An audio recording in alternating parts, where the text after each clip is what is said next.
It is Tuesday, June 13th. We have a quorum present and meeting has been certified and compliant with open meeting laws. Are there any public comments that anyone wanted to make at this time? Nobody running up to the podium, so then communications. Anybody, holders have any, commissioners have any? All right. I just have the one communication on the state budget. They continue to move forward on their shared revenue portion, so we're excited about that. We anticipate the governor is going to at least sign off on that part while they work on the rest. And our increase. Room sounds, if you're trying to give us room sounds at this point. Okay, we'll check on that. So anyway, our portion would be over $300,000 a year, and then it would have to be spent on police, fire, EMS, or public works. So we're still trying to understand, the reporting and how that'll all work, but it wouldn't really kick in until our budget year beginning next year. Okay.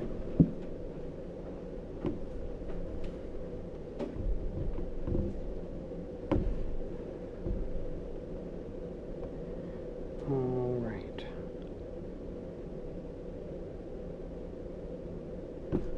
Hold for a minute, see if we can get everybody online.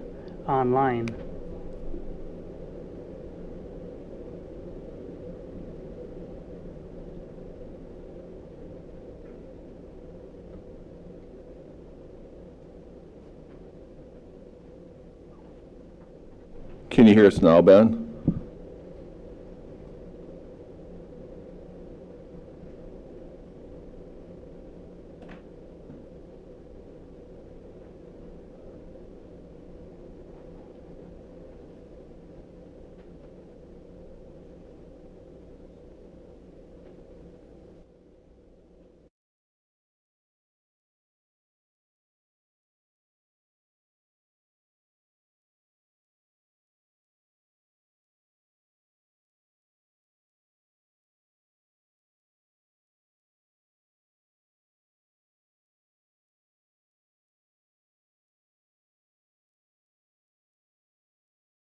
Your room video added up there, maybe that'll help. Hearing you now. Okay. All right, we're good to go. Anything else you wanted to add to that, Mayor? No, I think they're Okay. working on other parts of the budget that may affect us when it comes to economic development initiatives, but they're still working through the details of that. So stay tuned. Yeah. For those online that didn't hear, Mayor was just talking about how the state's working on their shared revenue approach, and that's looking at least positive to moving forward while they work on other bits of budgeting. All right, Dave, you got an ARPA update and back to the room taxes. Yep. Okay, so, and this is already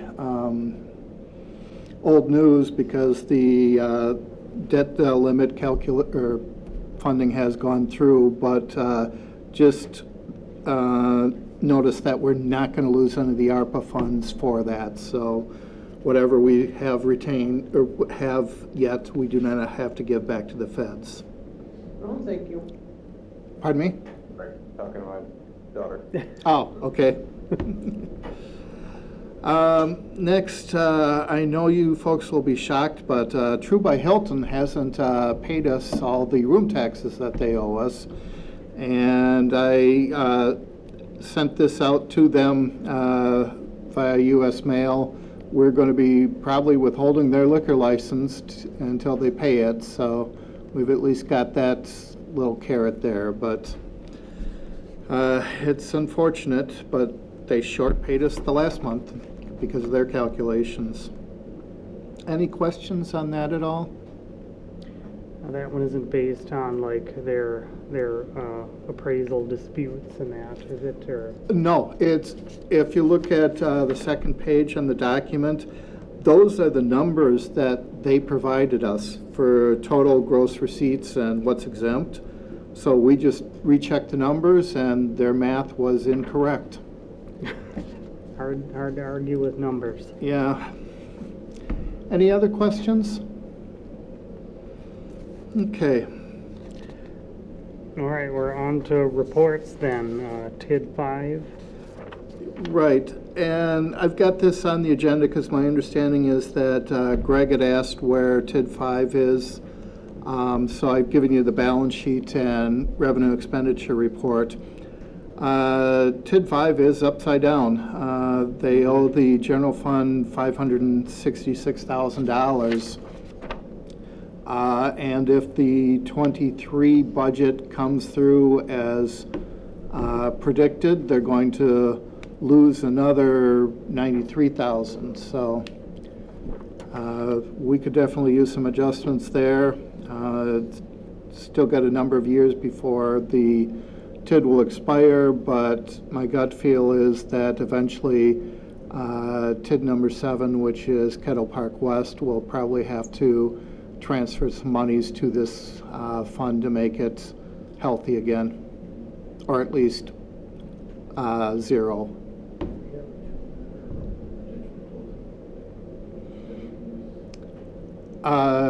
TID 4 would be the next one that's going to close, and I'm going from memory that we can no longer have plan expenses, but there's like 3 or 4 years left for the closeout on that one. TID 5 is not going to close until 32, so we've got a ways away. So TID 4 is the only one that's going to be closing.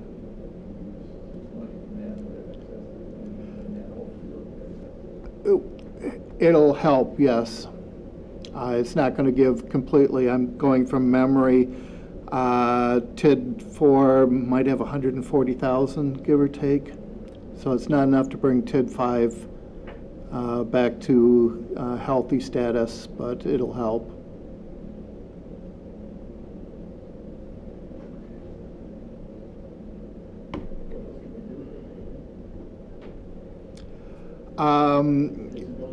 Get some buildings in there. You know, we've, correct me if I'm wrong, Gary, that's Depot Hill is in TID 5? Correct. And the RDA just saw a Keystone project on Depot Hill, so they're contemplating on starting to work on that project once the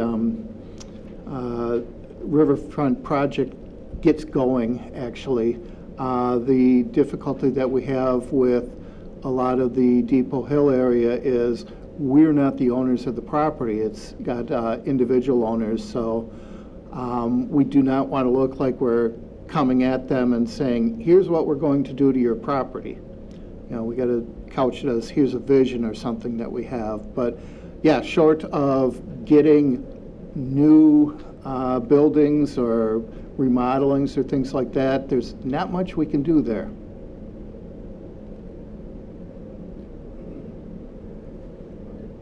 Is that what you were looking for, Greg?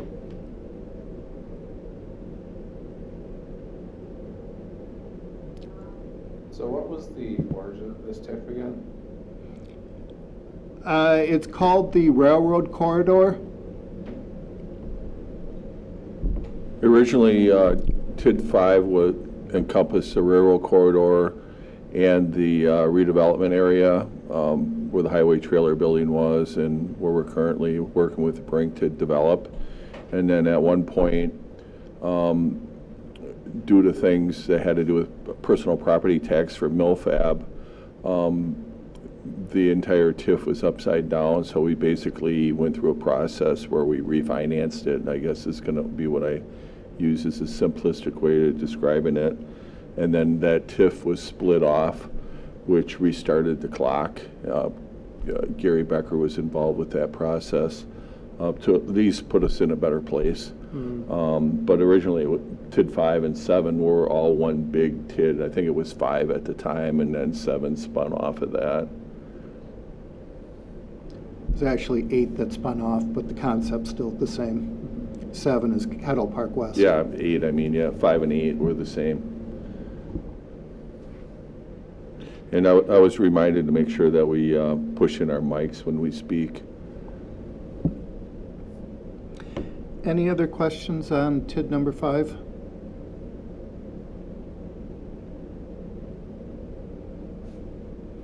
Okay, switching to shared ride services audit.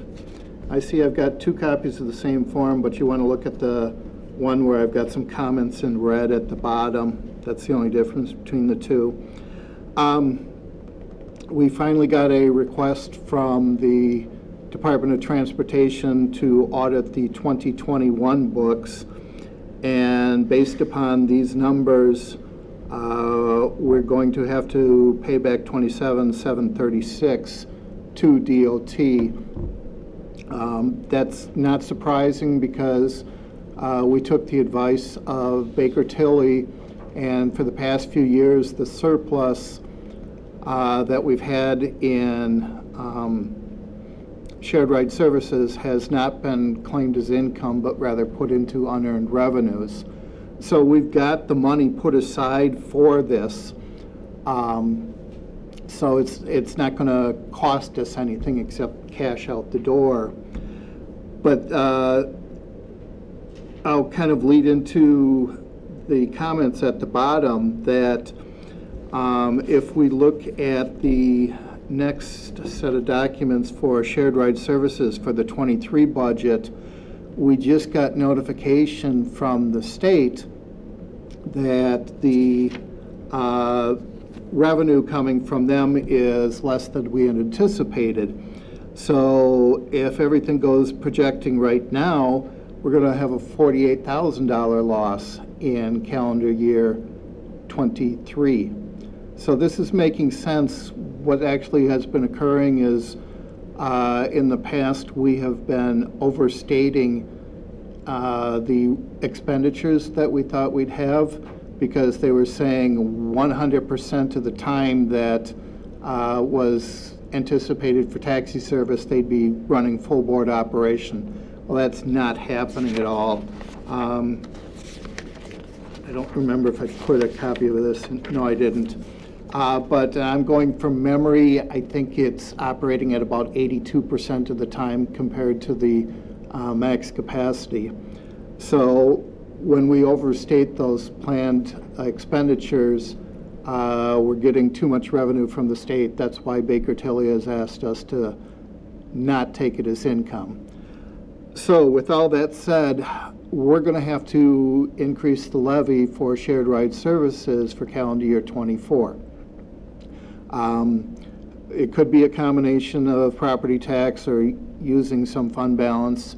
The other potential that we've got is, because this is considered a transportation program reporting to DOT, we could potentially use the additional shared revenue that's coming from the state, because it is a public works thing. So that'll be something that Tim and I will consider as we're going through the budgets. But at least now it makes in my mind more understandable why we built up such a surplus in unearned revenue. I've got, I think, $146,000 set aside, so it's not chicken change. Any questions on those 2 combined topics together?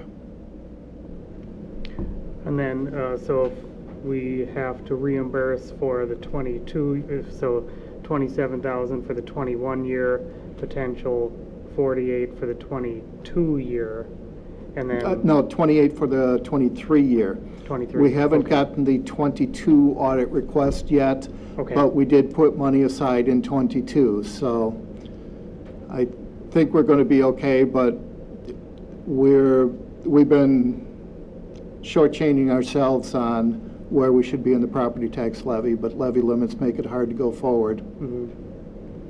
And then we've corrected for how we're reporting that. then with not the 100% out? So- Correct. I Okay. corrected that in '23. All right. It just didn't make sense to me as I was working through the budget. Why are we saying we have so much for expenses when we're not incurring that? All right, stop the bleeding first and then, Yep. and then fix it. Okay. Any other questions on that? No, just one other follow-up on that. We're notified that with the census, we're no longer going to be part of the MPO. I think they gave us a cutoff for that, and they help us manage this. Budget year '24 will be the last year in the MPO. So that's kind of a consortium, kind of the Madison area. Interestingly enough, Alder Caravello and Director Shield are participants in that. And I think they'll still be able to continue, but we won't be part of that. We'll be in a different, I don't know, district, I guess I'll call it. Yeah, we're considered a rural district then. So I think we'll still have some opportunities for grants and other things, but it just won't be through the MPO. And on that same topic yet, Running Inc. has recently recommended that we look at replacing our oldest vehicle, so we'll be going through the grant process in the next couple months in our free time, submitting a grant for another vehicle. The prices increases are incredible. When Jamin was here, he submitted grants for 2 vans. Cost was $33,000 per van. Now the state is estimating $66,000 per van. So you're looking at 4 to 5 years, the price doubled. Well, The price doubled and the lead time tripled or something like that. Yeah, I'm I think sure that's how about the that. song goes. Yep. And even after we get the vehicle from Chrysler or whoever we're getting it from, then has to go to A&J Mobility or Brown to do the upfitting for the wheelchair access. if I remember the last time, it took them a little extra long to get that one finished. Could be. Yep. Anyway. Hey, good news all around. Other than that, I don't have anything else for shared revenue. Did anybody have any additional questions on that program? Not shared revenue, shared ride services, excuse me. Okay, I'm going to turn it over to Brett for a short time, and then I get to speak some more. All right. First item we've got up for business is approval of the minutes from the May 23rd meeting, and I would entertain a motion to approve those. Motion by Greg, is there a second? Second by Lisa, Or Ben. or Ben, whatever one you want. Lisa first. All right. Does anybody have any questions, edits, corrections? All right, all in favor, aye? Aye. And are any opposed? All right, minutes are accepted. Next bit up is the ordinance repealing the section 2583 related to the investment policy. Okay, the investment policy I kind of stumbled over looking when I was looking for something else in the city ordinances, and I saw that we actually codified the investment policy. It's something I've never seen done at any government other than the state. So in talking with our city attorney, there were some areas in the statute or in the ordinances and supporting documentation that were out of date with the statutes, and there's actually no real reason to codify a policy. The only reason that it would be out there is if you're going to try and have some civil liability against the people who are not following the policy. So my recommendation is that we actually get rid of the codification and just have the investment policy as a standalone policy like we have for everything else. given that this was like late 80s, that it looked like it went into effect, was that maybe as a result of like junk bond investing or? I'd have to kind of look back, but it might be part of that Orange County fiasco where they were going into whatever it was. I can't even think because we can't invest in it. Right. That could be when it was there. So yeah, we created it in '86, modified it in 2000, modified it in '08, and then 12. But now it's been languishing for 11 years. So there are things that were in the most recent policy that's kind of addendum to the investment policy that we haven't been doing for years. The one that struck out at me is every 2 years the city will request banking services, RFPs, from local banks. I don't want to change banks every 2 years. Right. And there's way too much work. I don't know why that policy would have been in there. And so I thought we also did not have anything in the policy to protect us for the excess cash that we have during property tax collection time. So and I doubt it would ever happen, but if there was a problem at U.S. Bank, we would be very far over the FDIC limits in the state plan too, so we could potentially lose millions of dollars. The current policy says, yeah, we're not going to worry about that.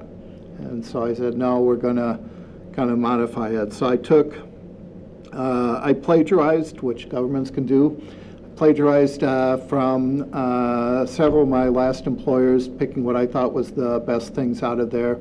I worked with Shannon at the Stoughton Utilities to get her input on it. Jill Weiss is here to add any supporting comments that you might have about the utilities side.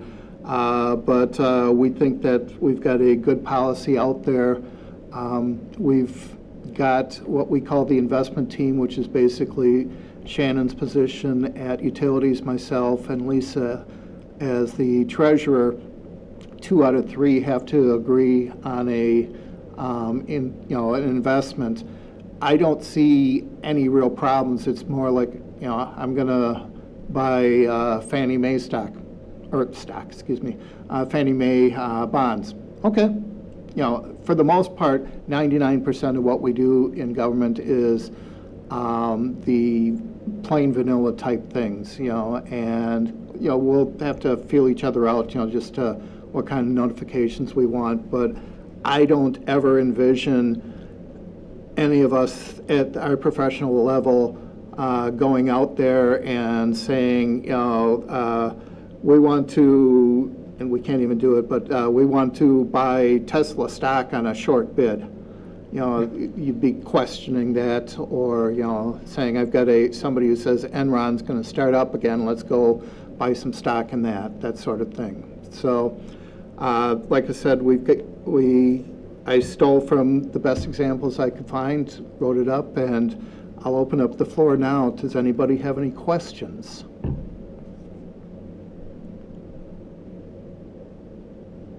So this is just a straight out repeal of this policy. Well, we're repealing the ordinance, so it's no longer codified. All right. And then we're repealing the old policies and creating a new one. Okay. To try and do a red line version seemed to be more work than it was worth. Rick, is there anything that you wanted to add to that? Basically, just your investment policy. I had a chance to review it. Everything that's in there is what's basically spelled out by statute. So state law is very restrictive on, well, I shouldn't say restrictive, but it spells out all the types of investments you can make. So this is in line with the investment policy set by the state. And as far as the ordinance and the resolution policy goes, I mean, part of it was the existing policy was trying to fill a gap created by the ordinance, and, you know, there was some ambiguity with the existing ordinance. So having just the resolution policy standalone without the ordinance just gives you more flexibility to change if things happen in the future, and that way you're not doing ordinance amendments if there is a change in the state law. That would have been my only follow-up question, would have been, do we have an easier way to fix it in the future? But that answers that. Yep. Anybody have any questions at all on this? As long as it keeps us in good standing with the state, we're good.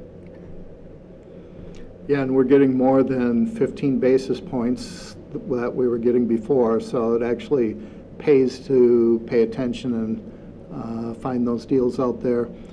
We gave ourselves the flexibility to move fast because with investments, it could be, okay, well, I got 400,000 available because something matured. What's out there right now?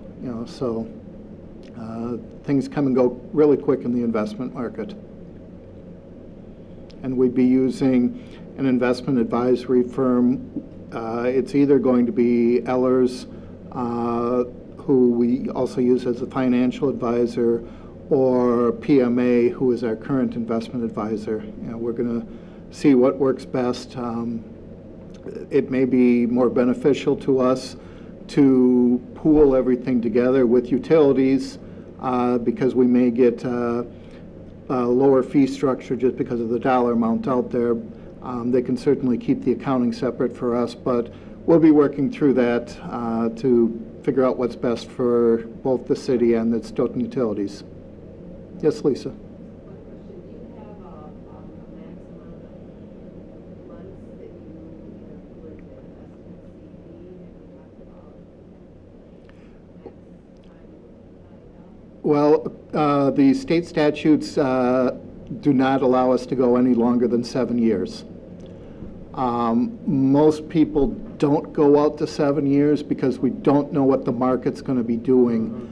The last CD, well, the only CD we have that I opened up with one community bank, I think I did 180 days, not knowing where it's at. Now, it looks like things may calm down a little bit more. I'm probably, and I can't state what Shannon's going to do for sure, but I'm probably not looking more than 2 to 3 years going out, not knowing what's going there. We're going to be looking at the firefighters pension trust a little bit differently because that is for long term, but that's going to be one that we really want to work with the investment advisor to get their suggestions on it, because investing for a city short-term cash needs versus a pension fund where you need the cash 30 years from now, completely different concepts. Right. Okay, thanks. I see a lot of places you can get CD rates. You can get a good rate on 1 year and 18-month are incidentally the same rate. So that I would opt for the 12-month always. Why not? Depends on if you think things are going to go down. If you think it's going to go down, then you want the 18 months. True. You're trying to predict the future. We also have to look at cash flow needs, but we're pretty stable in our cash amounts, and I haven't calculated it yet, but you usually try and have your long-term investments on cash that you don't think you're going to need to withdraw from. I'm a firm believer in the buy and hold. Things can go up or down, but you don't want to be forced to sell something quick when you need the cash. Now, obviously, if I'll just make up an example, we bought the bond issue from City of Nowhere in Wisconsin, and they were AA rated when we bought it, and then they had a tornado go through, destroyed the entire town, not paying their debts, and they're rated as junk bond. That one we may want to get rid of, sooner than later, but hopefully those types of scenarios don't come up. That does remind me, I put something into the policy. I think this portion I stole from Jefferson County, where if a bond or an investment rating goes below a certain rate, it gives some direction on what to do. It doesn't say automatically sell it, it's basically monitoring it to see what happens. All right, so we have some safeguards in place, or at least some guidance anyway. Correct. And the anticipation is that you'd be getting the investment reports at least quarterly. We'll kind of have to see what formats you're looking at. I'm kind of thinking giving you the actual statements from the investment companies so you can see all the different types of investments. We've already got the revenue and expenditure reports showing the investment income received to date. So between those two, the Finance Committee should have a good eye on where it is. And the plan is each August or thereabouts, the investment advisor would give a recap of the last fiscal year, the last 12 months, so that you can be assured that we are looking at it professionally.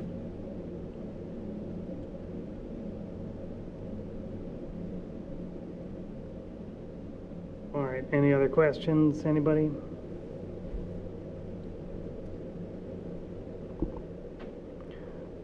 All right, then I would be looking for a motion to recommend this to council.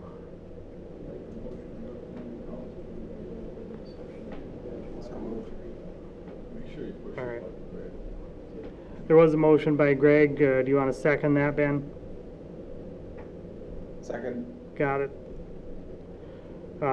Any other questions, changes on that? All right, all in favor, aye? Aye. Aye. And are any opposed? All right. Just a housekeeping issue. I set it up for a first reading and second reading on different nights.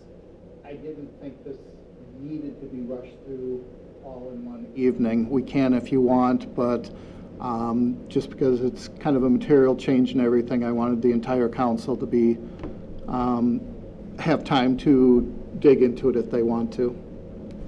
I think a measured pace would be better with this one at least, because it's got a big impact, potential impact anyway. Yes, I agree. The next resolution, that can just be tabled until the second reading. Once we recommend it. They kind of go hand in hand. Well, that's what I mean. You can recommend tabling the resolution until the second reading of the ordinance to repeal. Okay, I follow what you're saying, but then would the council say, okay, we're going to be repealing at the first reading? They don't make the passage. We're going to be repealing, but they don't know what they're going to be replacing it. So that's why I kind of had them both at the same time. And that's why I say that you would table it, you would bring it forward at the same meeting where the first reading. I see, and then table the resolution. To the second meeting. Gotcha. And then also if that should happen, where someone would say, well, let's just waive the rules and go to the second reading, then you got it right there and you could do it. Okay, I follow your logic. Thank you.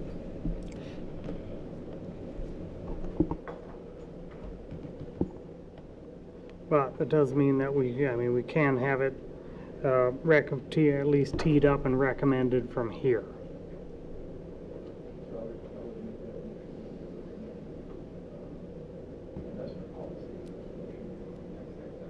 Yep. All right, there's a motion by Greg for the resolutions. There a second? Second. Second by Lisa. Any questions on the amendment for the investment policy? All right, hearing none. All in favor, aye? Aye. Aye. Aye. And are any opposed? All right, we'll recommend that one at either the first or second reading of that ordinance then. All right, next bit up is a resolution on meal reimbursement indexed to the U.S. General Service admin. If you remember, a few months ago, we had updated the mileage reimbursement policy, which was about a decade old, and we tied it to the IRS rates, so you had an outside party making the decision each year, and then we didn't have to worry about updating it. We've got the same kind of issue with meal reimbursement. We set our rates in 2013 lower than the state of Wisconsin, but we haven't updated our rates since 2013. And similar to mileage, the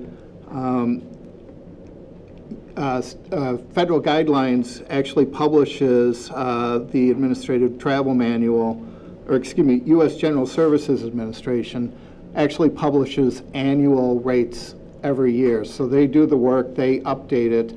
They've got it broken down by state. And I elected for in-state that we would use the Dane County rate because that's where the majority of the meals are going to be occurring. If somebody is going out of state to Arkansas, for instance, they would, if they'd use the state rate for Arkansas, unless Little Rock was where they're going, and Little Rock had a higher rate. So I tried to use what I thought was a reasonable assumption, and my recommendation is going with the U.S. General Services Administration, indexing it to that so we don't have to try and remember every year or 2 years to update this. So any questions on this? I'll agree with that. Any place that we can find where this type of thing happens, crops up, usually it's only in mileage and meal and travel reimbursement, that sort of thing, but any place that we can index it to something else. And a third party doing it makes it much easier. You know, I don't, nothing against the state of Wisconsin, but you know, they're even trying to figure it out themselves. The state actually, I don't know if it's still the same, but I was told by some revenue employees that the state only pays like 85% of the IRS rate because they don't want to pay for the depreciation on a vehicle. You know, and that was an arbitrary number chosen. So I'd much rather have an independent third party make the decision on what it is and trust their calculations going forward. All right, anybody have any questions, comments on this one? Make the motion to recommend approval to council. All right, motion by Lisa, is there a second? Second by Greg. Any other questions, comments on this resolution? All right, all in favor, aye? Aye. Aye. And are any opposed? All right, we'll make that recommendation to council. Next up is a resolution to repeal City of Stoughton interest on donated funds policy. This is actually another policy that I just happened to see, and when I looked at it, I said, this is really unclear in things. So in your packet, you've got what's in black is the policy as was adopted, and then in red italics, I've got the various problems that I see with the policy. And the biggest thing is most of our donations are held in segregated funds. For instance, the senior center, all those donated funds go in the senior center special fund. that fund gets their allocated portion of interest earnings right now. So the calculations are being there. And I said, okay, if we're going to keep the current policy, we need to really dig into the details to get it, but most of the funds are getting the interest anyway, so I thought it was a moot point. So I'm just recommending that we repeal the entire policy.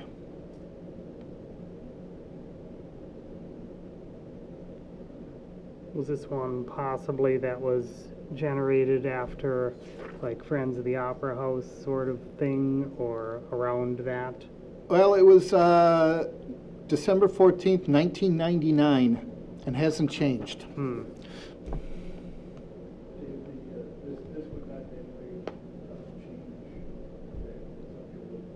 donation, and they'll donate it to a specific purpose. Correct? Doesn't that change that? No, correct. So if somebody said, I want to donate 500 to the senior center, or I want to give 500 to the Paul Krabby Memorial for the police, yep, it doesn't change the accounting on it wherever. The appropriate place still gets the revenue dollars. This just says we're not going to try and do interest calculations on those things.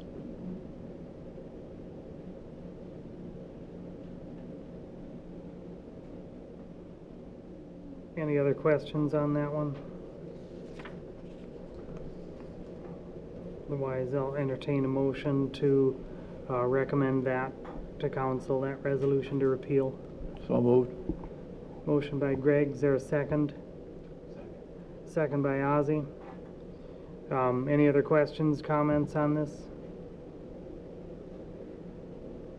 All in favor, aye? Aye. Okay. And are any opposed? All right, we'll recommend that one to council. Next up is R95 2023, amends the 2023 budget for auto license plate recognition cameras. The adopted budget did include the cameras. The price came in a little bit higher than had anticipated, but Chief Jenks wants to use up the remaining Bryan Foundation donations from calendar year 2022 to pay for these cameras. And so while the price went up a little bit more than we had anticipated, we're actually going to be issuing less bonds for it. So it's kind of a win-win for it. So the only reason it's time sensitive is we're approaching budget season. I'd like the general ledger to reflect as much as possible, early possible. So that's the only reason it's time sensitive. I don't think Chief Jenks will be too concerned if it gets approved early or not. So any questions anybody has on this? I'm just curious, what do they do when they read the license plate? Are they going to send letters to them people? I know that's what they talked about at one time. They read the plates and they're speeding, they can send them a letter saying that they were speeding. So why do they want the license plate readers? That's That I do not. I can help with that. Okay. Or Greg. You turn on your mic. Thank you. Mainly what they're using it for is if there's an accident and you have somebody's hit and run, things like that. You know, Stolen or if there's- vehicles. Yeah, they can pull a license plate and, you know, and track people down that way. But no, it's not going to be, to my knowledge, it's not going to be used for like speeding or any, you know, traffic violations, that kind of thing. It's mostly for finding perps, you know, people that are doing bad things and we want to catch them. They can put the plate in the database, and if there's something that happened somewhere else, like in Madison, it'll automatically let everybody know, hey, the vehicle's in Stoughton, and they can trace it back, and it helps them make an arrest and provides evidence as well. I think it also has a lot to do with the auto theft task force that they have going now too. So.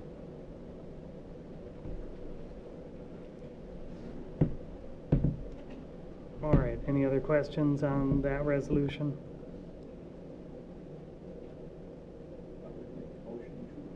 All right. Motion by Greg. Is there a second? Second by Dave. Any other questions, comments on this one? All right. All in favor, aye. Aye. Aye. And are any opposed? All right. Give me a second to get the next packet up here. Next, we're going to work on an agreement to modify the boundaries for tax incremental district number 6, Business Park, resolution for that. As anticipated, we did receive a tax incremental financing request from Emery Roth for the construction of the second building just north of the current border of TID number 6. So it would be advantageous for the city to increase the boundary for those TIF districts to get the increase in equalized value and help that TIF out, which will soon be upside down. Correct me if I'm wrong, Greg, we can, Gary, we can amend the border 3 times? 4 times. 4 times. So, because we'd have 3 more kicks at the can if we needed to amend the border again.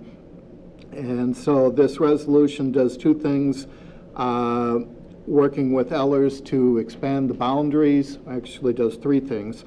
Expand the boundaries of TID District number 6, which is a legal process we've got to go through with the Planning Commission and Joint Review Board.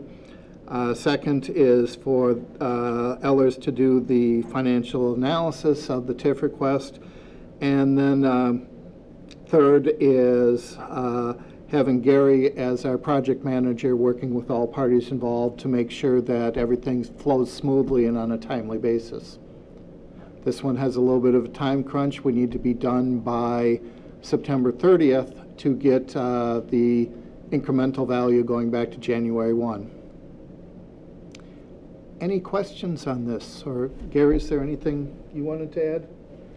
And I would just add, while Gary's coming up, the work that Gary's doing will be paid for through the increment, so it won't be part of the budget or through the levy. Yeah, and just that there's actually 3 components to this. As you know, the headquarters facility and the warehouses are currently under construction. The TIF request is for a 3rd project, a proposed manufacturing facility. So the idea is that the city would amend TID number 6 before September 30th in order to capture the increment that's already in the ground, but at the same time, Ellers will be evaluating the TIF request, and that the TIF request and a development agreement may happen on a different schedule than the amendment of the TID. So that may happen before or after. We'll see how the process goes.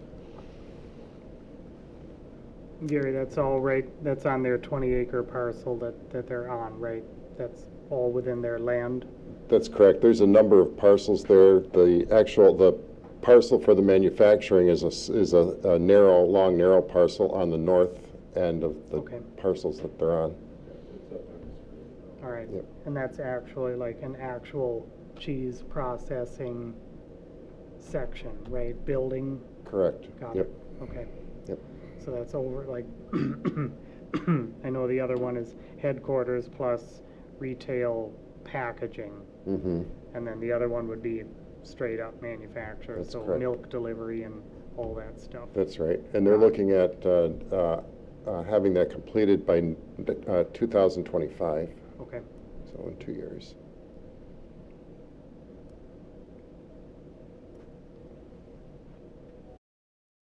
All right, does anybody have any questions on expanding that TID boundary?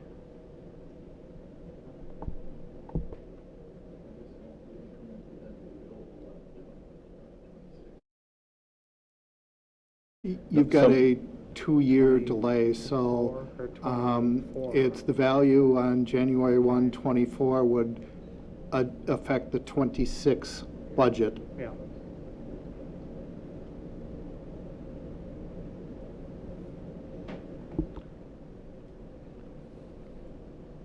All right, no other questions. I'd entertain a motion to recommend that to council. So moved. Motion by Lisa, is there a second? Dave?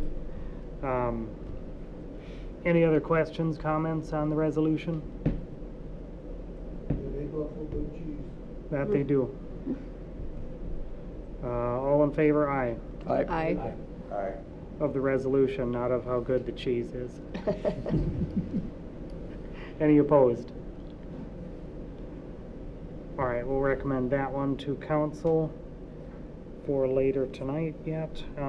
Next bit up is authorizing a contract with Ellers for STI Holdings TIF request review. Again, as anticipated, they certainly telegraphed it.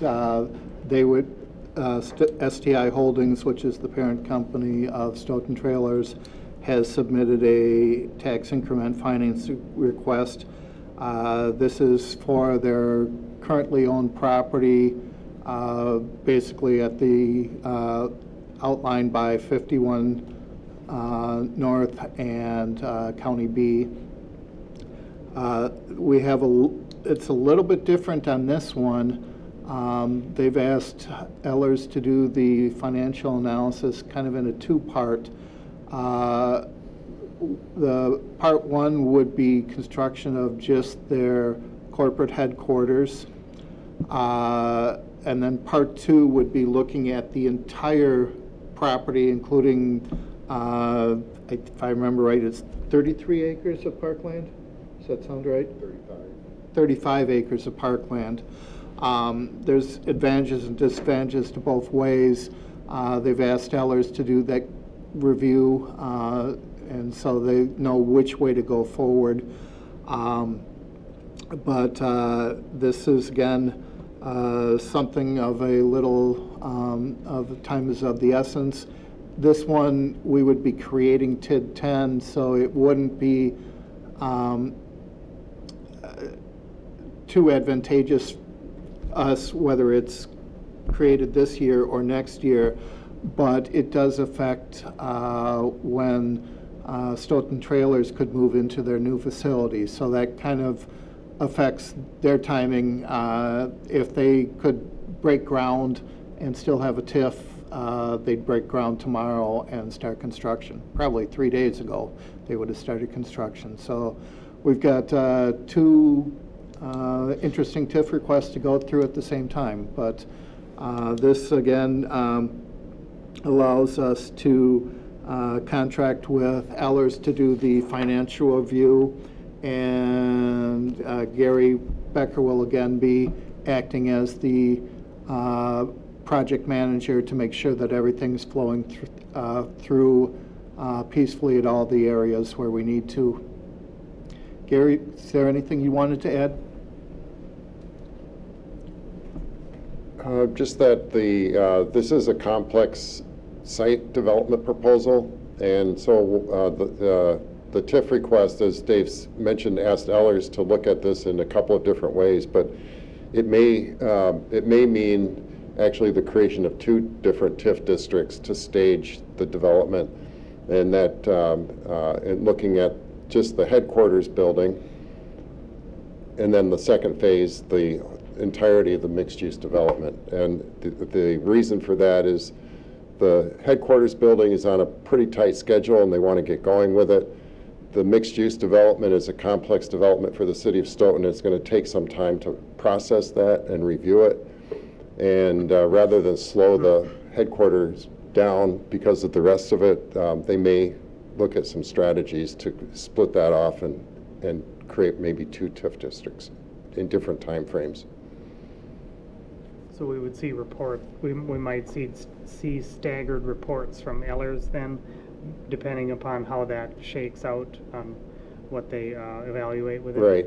First, there'll be a high-level report kind of giving guidance on how this should be structured, and then a report on the TIF request itself. Got it. Right. Rodney, my apologies, I didn't think to ask if you had any comments on Emmy Roth or this TIF request? No, you're doing a great job, but I'm here to answer questions if need be. Okay, thank you. Lisa? A couple things. So it looks like Stoughton Trailers will be funding the Ellers reporting, right? It's not a city-funded? That's correct. So whatever fees, we've already got a cost reimbursement agreement in place with them. So when we get the fees, they'll be passed along for payment. And then I just had a couple of things that I don't think affect the this resolution necessarily, but it looks like our newest application wasn't used. So there's some information that, you know, like specifically I'm remembering sustainability measures. It looks, I don't know if this is an old application or so. It could very well be. There was a number of things passed along. I do remember what you were saying about it. To be honest, these came in at the 11th hour. We got Emmy Roth after business close on Thursday, and I had asked for Stoughton Trailers to get it to me by 10 a.m. on Friday. They were 12 minutes delinquent, but I'm not going to hold them against that or hold that against them. But we basically got them, and we had to send it out without much review. If you want, we can certainly ask the parties to update it using the new form. Yeah, I think that Emmy Roth addressed most of it, but I don't remember for sure. So I guess maybe even as an addendum or, you know, whatever, just anything that's not in the ones that they submitted that's on the new application, that would be helpful. And then just another question, which is also doesn't affect the need to, I mean, I'm comfortable with the resolution, but I think Stoughton Trailers mentioned 200 jobs, but I'm not sure if there's any new jobs created. That'd just be something I'd be interested in at some point along the way.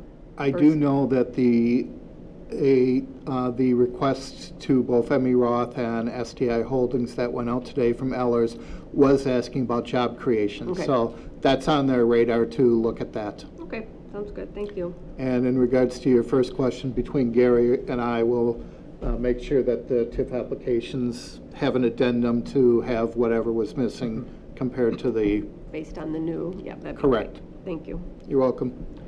I think Amy had included their, They kind of did. their corporate level Yep. sustainability efforts. So I'm assuming that's going to filter down into any project that they have, but Yeah. it'd be nice to see it spelled out specifically. Yep, that'd be great. All right, any other questions on this resolution? All right, I'll entertain a motion to approve, So moved? or I mean recommend to council, sorry. Approval and second by Greg. Any other questions or comments on that? All right, hearing none, all in favor, aye. Aye. And are any opposed? All right, we will recommend that one to council. Continuing along with our time-sensitive ones, Resolution 98, 2023, the initial remedial action steps for the former Department of Public Works site. I'm tongue-tied today. Rodney, did you want to start on this? Sure. This resolution is prepared at the, working with the mayor and Dave and I, we feel that it's appropriate to initiate the process to begin the cleanup efforts on the Public Works site, the former Public Works site on South 4th Street. We all recognize there's a city responsibility for cleaning up that site. the timeline for the Brink development, and that is a little unclear and not solidified at this point. We think there's an importance to move forward with the remediation efforts on the DPW site to help make that property more saleable and/or usable even by the Brink or somebody else in the future. This remediation effort, it does not do the remediation work on the MilFab or highway trailer site. There's a slightly different contamination issues, but less of them over there. The DPW site also is the connection point for our Riverwalk to South 4th Street. So our hope is to be able to complete this work, then move forward and complete the trail from its current terminus to the west to South 4th Street. Last night, the RDA met on this topic and discussed it along with the True North representative, Chris Velcheff, to talk about the issues. Somewhat time sensitive in that our hope would be to have this work completed before winter this year. On your screen is kind of the cost estimates, and timeline is another document that's included in your packet that outlines a potential calendar to try to help us work through this process to have the remediation work completed this year. The RDA, as I recall last night, supported this effort, certainly with some questions, but certainly I think there's overall support to try to get this site remediated and ready for development. In a perfect world, this would align definitely with coincide with the development of the site, and it may yet, but right now the timeline for the Brink project is very uncertain, and there is potential that if it does, that project moves forward, this remediation work would coincide and allow us to not have to fill back in some of the areas that we're removing material as part of the remediation work. Dave, do you have anything else that I missed or can capture differently? The only comment is that it was 6-0 last night at the RDA. They did wonder, if we're going to have increased costs by doing it alone, because we could have fill from the other one back and forth. But as Rodney mentioned, the timeline for the Yahara River development is very up in the air right now. We are not certain when it's going to go. The next deliverable by Kurt Brink is not until September 1st. And so then we've got to do the contract negotiations, and then they got to do the pre-sales. So internally as staff, we thought it was better to go forward now, keep costs down as much as possible, because we know we've got to do it sooner or later. And it shows the public that we are moving forward on the project. Lisa? Just wondering where, and maybe it says in here and I missed it, where the 1.8 million would come from? Ellers has already given us an indication that because a portion of this is going to eventually be sold to, or as anticipated to be sold to a private developer, that we could not issue tax-exempt debt for it. So their suggestion is using the Wisconsin Board of Commissioners of Public Land, which we've done before. That's basically a 1 or 2 resolution process, and we can get the loan. So that's a very quick one. There's not a lot of documentation needed. So that's already, it can be teed up to go forward if we decide to go with this. This timeline doesn't authorize the work yet at this point. It's not approving a contract for the work. It's putting in motion the steps to prepare plans and specifications to allow us to put it out to bid and prepare for that type of work that would ultimately have to be approved by the City Council.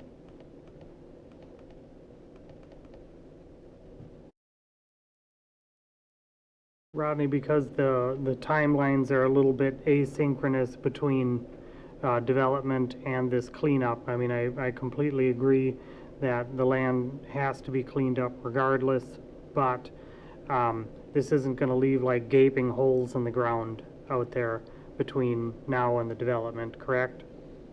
No, if the development isn't imminent, there will be backfill that has to occur to cover the areas that we do excavate. Got it.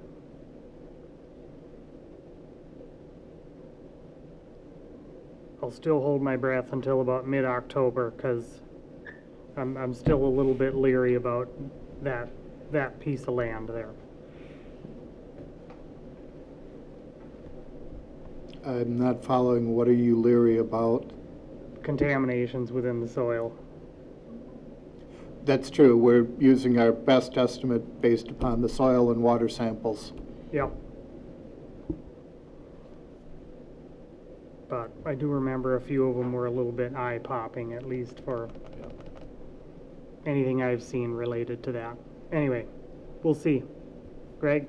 Yeah, so this would include then the river bank as well, and remediating along the river bank? So this is on the DPW site, the contamination, some of the, I'll say the more intense areas for removal of material is on the southern portion of the public works site, closer to the river, correct? Our intent is actually, prior to them getting in there to do the work, we're actually looking at putting up temporary fencing on both sides of a temporary path back to South 4th Street to open up the river walk in times when construction isn't ongoing. I'm sorry, I kind of segued a little bit away from your question, but yes, this will address the remediation efforts that would be necessary near the edge of the river. So then they'll be able to finish the river bank. Does that include the filling of the tail race? Well, just let me be clear. This does not do additional bank restoration work. Okay. Or the tail race work. The bank restoration that's been completed as part of the Riverwalk, it is the scope of work that was planned as part of the Riverwalk. But the path was planned to continue up the hill, if you will, towards the 4th Street connection, and that will be still installed. Future riverbank and tail race work would be, done as part of a separate project. Okay, so that's budgeted separately. Okay, thank you. Yep.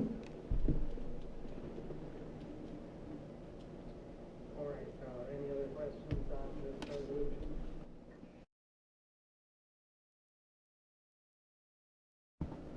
Was there a question in the room I couldn't hear? No, Lisa? Nope. All right. Brett, your microphone's not on. Sorry.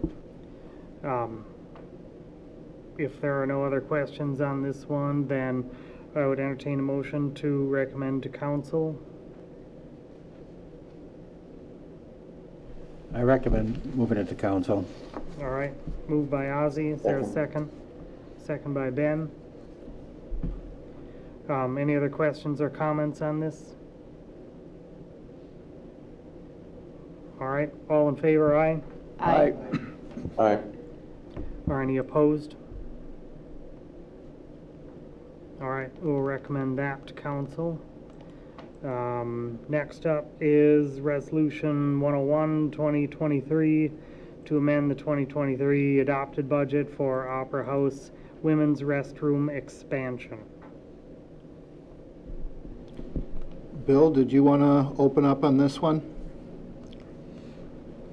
Yeah, I mean, I can speak to it. Basically, we've got an opportunity to expand the women's restroom in the basement of the Opera House and increase its capacity. We've got a $30,000 grant, as well as a commitment from the Friends Association to spend another $15,000 on the project. And the grant coming from the Bryant Foundation, they would like to see a commitment from the city, and so I'm asking for a $10,000 amendment to which budget is it, Dave? The capital outlay? Well, No. that depends on what funding source they want to use. But, that's the gist of it, is that we'd really like to make the bathrooms bigger.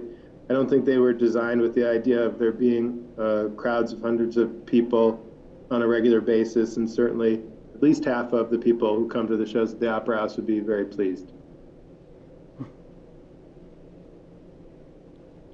Yeah, I think what we were recommending is taking it out of the general fund, unassigned fund balance. We kind of Well, went that's- back and forth if it should be an ARPA request, and we just felt that this would probably be easier to facilitate because the ARPA requests were going through the committee of the whole. What was your timeline, Bill?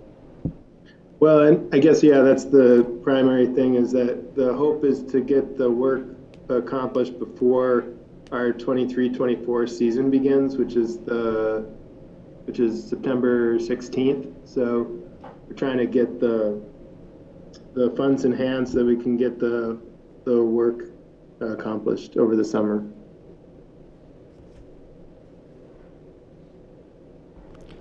So as Tim mentioned, we do have two things in the packet. Option A is taking it just from the general fund, and option B is ARPA funds. Bill had initially brought up ARPA, but as Brett and I have had some conversations, it's unclear how we proceed with ARPA funds going forward, and it'd be nice to get some clarification, because sooner or later, another entity is going to be asking for funds, or another department. I think at least that's an issue that we could have in a discussion, either in a council meeting directly, or in a committee of the whole, or something like that. Like how would we want to expedite these in the future going forward? Whether we want to stick with calling a committee of the whole and then moving that forward, or another option would be to have it introduced and talked about at least in here, because these are just as open a meetings where we could say like, hey, tune in and we'll talk about this, so that there would be a transparency in that, and then the council also has their ability to look at it. But Seems to me that the best way to go would be to just go through the general fund. general fund, I think, is Yep. best for expedience, it seems. Yep. Lisa? Just had a question for Bill. Is the contractor pretty certain they could get it done, or what's their timeline? I'm just thinking, is there any risk in trying to get it done before the season and then have the bathrooms not completed and porta potties outside, all of that? So I guess that's the only, I mean, I support the project. I'm just wondering about the timeline, if it can actually get done by then. My sense is that he's pretty confident that we can get the work done in the time allotted before the season starts. He's come in and taken a look at what's involved with the project, and he feels that he has the people and can get them in their schedules. So we wouldn't start the work if there was any chance that we weren't going to be able to get it done before September. Worst case scenario would be that they ran into some kind of unexpected, weirdness underneath the floor or whatever, and closed it back up and said, we're going to have to rethink this, and then we pushed it back to next year or something like that. But that's the worst case scenario. Sounds good, thank you. And it might say in here, how many extra stalls are there? I was looking and I didn't see it, but I might have looked past it. It would be 3 additional stalls. Almost double then, right? Yeah, it's almost double, and we looked at a lot of different options on trying to increase capacity down there, and I think this is the best one. Sounds good, thank you. All right, any other questions on the resolution, the option A, to transfer from general fund $10,000? I would make the motion to recommend option A to City Council. Very good. Is there a second? I'll second. Second by Greg. Any other questions, comments on this one? We're clear? General fund. All right, all in favor, aye? Aye. And are any opposed? All right, we'll recommend that one up to council. And Davey, we got 13 minutes to talk about all of our future agenda items. We can if you want. I No, a lot was of them taking have- things off and I kept Yep. adding them back, so. Yep. Say, instead of writing them on a list, you put them on a scroll just so it keeps going. Basically, yes. That's all right. It's somewhat of a reminder to me too. It's like, okay, that's been there a while. I need to start working on that. And I apologize, I didn't think about it at beginning of the meeting. Does everybody know Rick from Stafford Rosenbaum?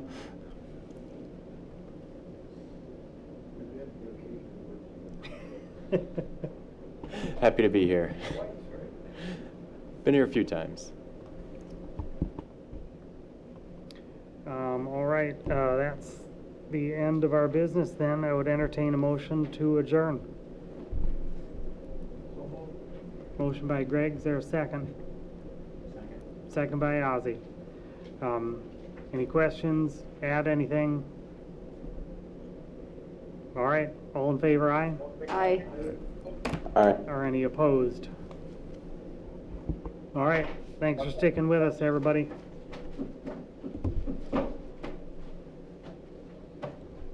Good call on the